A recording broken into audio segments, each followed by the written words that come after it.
The cigarette is a combination of four components: a filter, the chemical additives, the paper wrapping, and most importantly, the tobacco. You see, the most common tobacco used in cigarettes are from the leaves of the tobacco plant Nicotina tabacum, a plant that was originally grown in the southern part of North America called Mesoamerica. As America wasn't colonized by the Europeans until the 16th century, the Native Americans that lived there have been documented to have used tobacco for all sorts of activities like treating wounds, toothaches, ceremonies, even marriage. The Native Americans viewed tobacco as a sacred plant used to symbolize resilience, strength, and diversity among the Native American people, but soon it would become a poisonous crutch used to stabilize man during its darkest time in history. When Christopher Columbus arrived to America in the 16th century, he wouldn't just go back to Europe letting people know that he found new land. He'd also talk about a plant that he saw Native Americans use and describe their post-smoking actions as relaxed or drunk, also bringing some plant seeds with them where it was used as a medicine or medicine ingredient. As surprising as it is, if you're perceived to be smart enough back then and documented a treatment into society's book of medicine, the treatment would then be used by other health professionals regardless of whether it worked or not. This method of medicine had been the standard for centuries, leading to some very questionable procedures in the 1700s. This textbook from 1747 recommended blowing tobacco smoke in someone's ear to treat earache, or injecting tobacco for a twisting of the guts, whatever that means. I don't know, it sounds like innuendo to me. But tobacco had already started making its way back to America in the 1600s. In 1606, King James I would set sail to what is now present-day Virginia, where they would form a colony and attempt to make a profit. They would try everything from glass making, lumber, even silk threading, but nothing was gaining traction. Yet everything would change in 1612 when John Rolfe would bring the golden goose that would jumpstart Virginia and later America's economy, tobacco. And over the next decade, tobacco would be cemented as a cash crop in Virginia. The amount of tobacco farmed was so plentiful in relation to the time that when Virginia ran low on silver and gold, they would use pound of tobacco as a way of currency, and that system ran successfully without a hitch for decades, which is why Virginia and neighboring colonies like Maryland and North Carolina gained the title the tobacco colonies. However, relative to the world, tobacco was a small market material that wasn't needed by those who didn't know about it. So how did it go from a small-town profiter to be a product that's nearly used by a third of the industrialized population?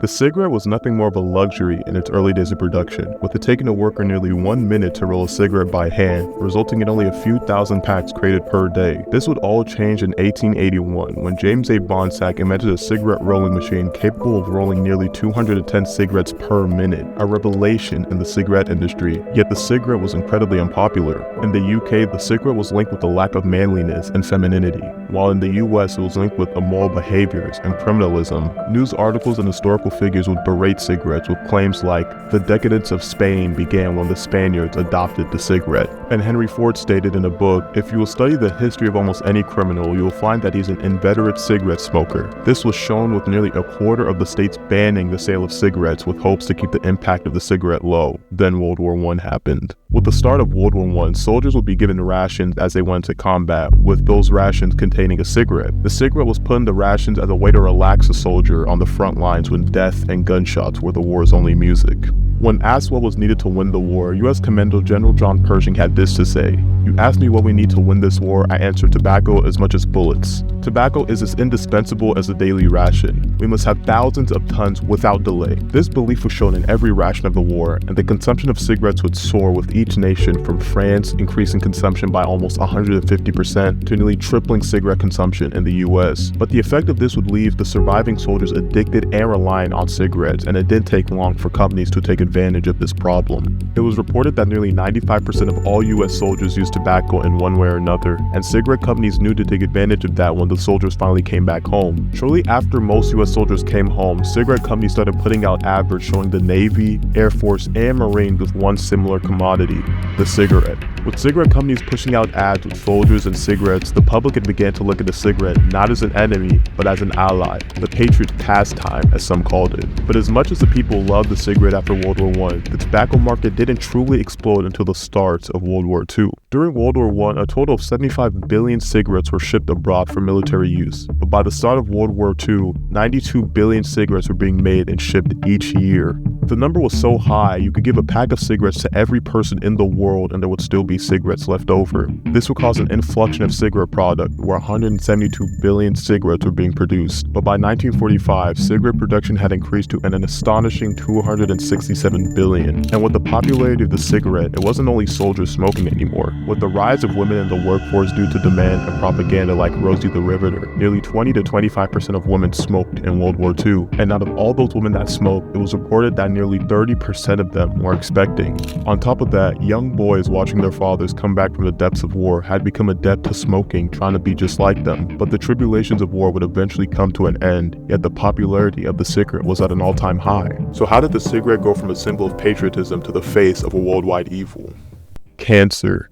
You see, cancer is one of the top causes of deaths in the United States, only second behind heart disease. And even while cigarettes were being praised as a soldier's pastime during World War I and II, many scientists and health professionals had noticed a dramatic increase in the deaths from lung cancer during both world wars, but conflict was still raging on. And whether smoking caused cancer or not, the cigarette was the asset of the American soldier during that time. Hundreds of thousands of men in the trenches would go mad, or at least become so nervously inefficient as to be useless if tobacco were denied them. Many a sorely wounded lad has died with a cigarette in his mouth, whose dying was less bitter because of the poison pill. The argument that tobacco may shorten the life 5 or 10 years and that it dulls the brain in the meantime seems a little bit out of place in a trench where men stand in frozen blood and water and wait for death.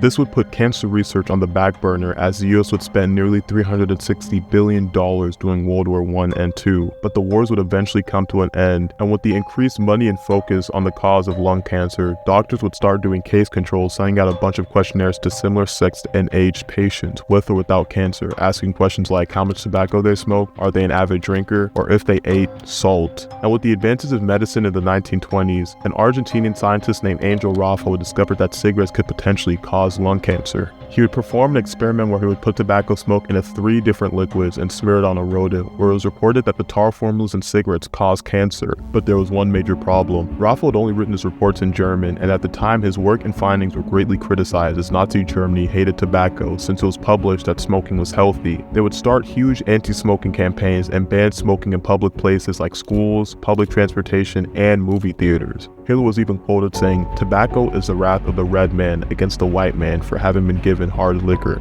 And depending on where you're from, this research was nearly forgotten to the world, but more reliable research would end up being published during the 1950s, and during that period, 4 studies came out claiming that smoking caused cancer. These studies would bring even more attention to the correlation between cigarettes and lung cancer, but a study on smoking among doctors in the UK would come out in 1954, and it was at that time the best statistical evidence about smoking and cancer in the world, having been cited by almost 20,000 scholars, meaning that the studies were extremely reliable. And in 1964, the Surgeon General of the US released a massive report recognizing that cigarettes caused cancer, and it was regarded as a monumental moment in the public health battle against smoking.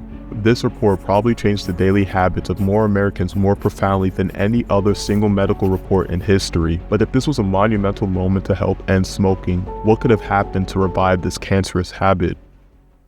Since the end of World War II, when nearly 60% of the US population smoked, the percentage of the population smoked has dropped to an all-time low of 11.5% in the US because of the constant efforts and health campaigns made to discourage the act of smoking. But there was a secret device that had been in development since the 1960s, the e-cigarette. It was first invented by Herbert A. Gilbert in 1963, but he had failed to get any investors to support his invention, halting the production of this device for almost 6 decades. This was where Han Lik comes in. Han Lik was a Chinese pharmacist who had thought up the invention of the e-cigarette after he lost his father, a longtime smoker, from lung cancer shortly before then. It was marketed in 2004, where it met great success and would make its way to the US, meeting moderate success as an alternative to cigarettes, but it had one big issue. The early e-cigarettes were inefficient at delivering nicotine, meaning that the smokers weren't getting the hit from e-cigarettes that they were used to. This was also followed by clunky and complicated designs, but everything would change with the development of the Juul. The Juul was believed to be way safer than a traditional cigarette while having fun flavors and a modern design. It was basically the iPhone for e-cigarettes. And with this product, it finally had given smokers a healthy alternative while killing the need for cigarettes. but of course it didn't happen. When Juul had started advertising the product, they had made a monumental mistake. Instead of marketing their product towards active smokers, they would make it look cool and instead got it into the hands of as many young people as possible. And it was a huge success. With Juul not containing tobacco, they could market their product anywhere without restrictions. With cool colors, virtually no health detriments, and age restrictions, it was an overwhelming success, but it forgot its original goal. And instead of helping convert current smokers, it converted a young generation who never had any plans of consuming nicotine in the first place. In 2019, the FDA did an investigation on Juul where they discovered that instead of being a healthier replacement, it was instead a new evil that was intended to target the youth. By the time they implemented changes and restrictions, the damage had already been done, with millions of teens either hooked to nicotine or, worst of all, dead. And with the birth of this new fun-flavored contraption, nicotine-induced addictions is only going to grow higher and higher, giving the public health battle a new monster to face.